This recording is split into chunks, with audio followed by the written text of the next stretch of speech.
So in our language, means in Marathi or Hindi, how can we construct these sentences? Look, I am writing here some hints for you. For example, आपल्या भाषेमध्ये बनेल, काही जण बनेन ऐसा भी बोलते, बनेल और बनेल, और होईल, और some students use न, होईन और होईल. Some students use असेल, असेल और असेन. काही जण असणार, असणार असे वाक्यप्रयोग करतात. कधी? शेवटी वाक्याच्या. म्हणजे इकडे तुमचं वाक्य है. अब हिंदी में कैसे हो जाएगा ये? अगर आप बोले सर हमें हिंदी की भी थोड़ी हिंट दे दो. बात ध्यान में रखो, मराठी, हिंदी और अंग्रेजी में सेंटेंस अगर सही है तो सभी भाषा में उसका सेंस मिलता है, और अगर सेंटेंस गलत है, चाहे फिर आपका मराठी का हो, हिंदी का हो या अंग्रेजी का हो, if you do not gate particular sense तो समझ लेना कुछ तो मिसिंग है. मतलब हे वाक्य हिंदी भाषिक कैसे बात करेंगे, तो सेंटेंस लिखा जाएगा और अंत में आएगा बनेगा, बनेगी अगर महिला है तो, या बनेंगे. ये सिर्फ आपकी जानकारी के लिए दे रहा हूं. या कुछ बार ऐसा भी होता है, वाक्य आता है और अंत में लिखा जाता है होगा, होंगी, होंगे. देखते हैं, सिर्फ ये हिंट है आपके लिए ताकि आपको ये जानकारी समझ में आए. अब देखो, अंग्रेजी में अगर ये रचना बनानी है तो रूल बनता है ऐसा. कैसे?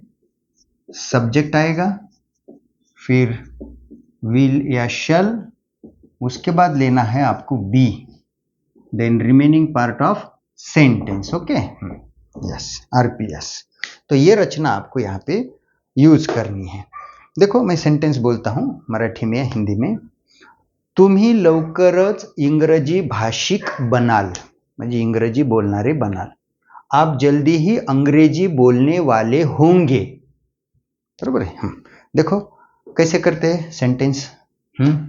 Subject who, you, will shall में से विल. अब यहां पे बी लिया ना तो बिकम लेने की जरूरत नहीं.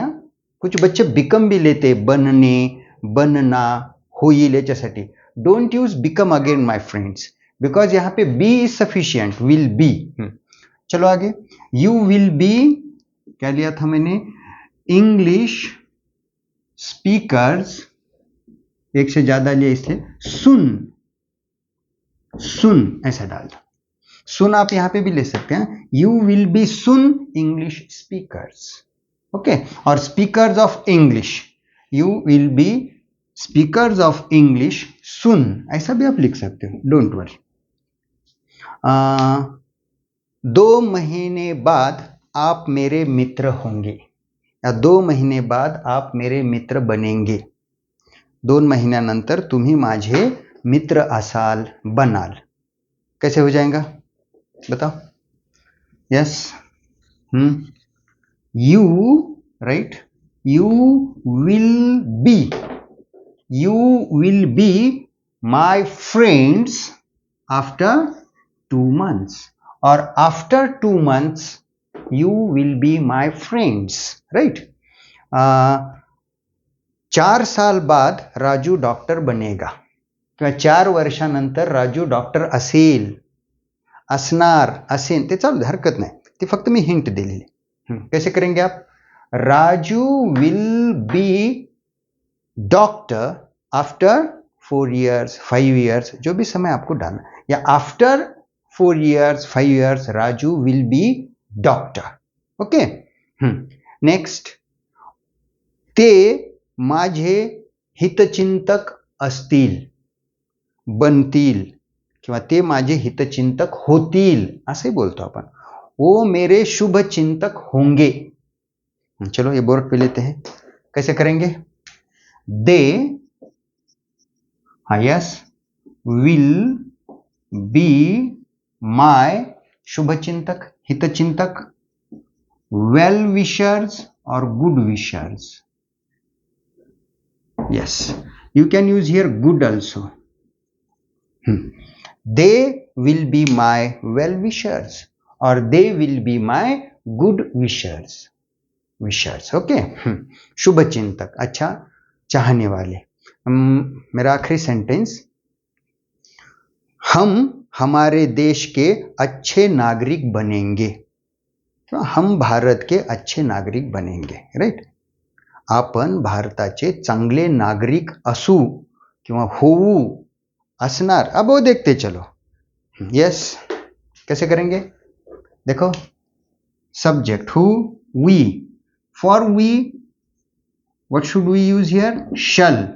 We shall be good citizens, ideal citizens, ये लिखो आप। सिटीजन्स को और एक सिविलियंस, ऐसा भी एक शब्द, सिटीजन्स और civilians of India, civilians of India. We shall be good citizens of India और we shall be good civilians of India।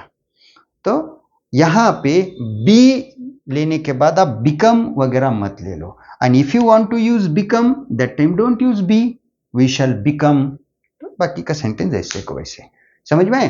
तो बात ध्यान में रखो, अगर आप विल बी या शैल बी लेते हो मेरे मित्रों, तो यहां पे एक्शन नहीं दी जाएंगी, एक्शन नहीं, इसमें ही वो इंक्लूड हो गया आपका काम।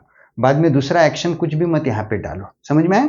तो ओके माय फ्रेंड्स, बहुत ही महत्वपूर्ण वाक्य रचना है। दोनों तीनों भाषा की मदद लेके हम आगे चल रहे हैं और मेरी आपसे पर्सनल विनती है कि आप इसे यूज कीजिए। Okay, I will stop here. Thank you.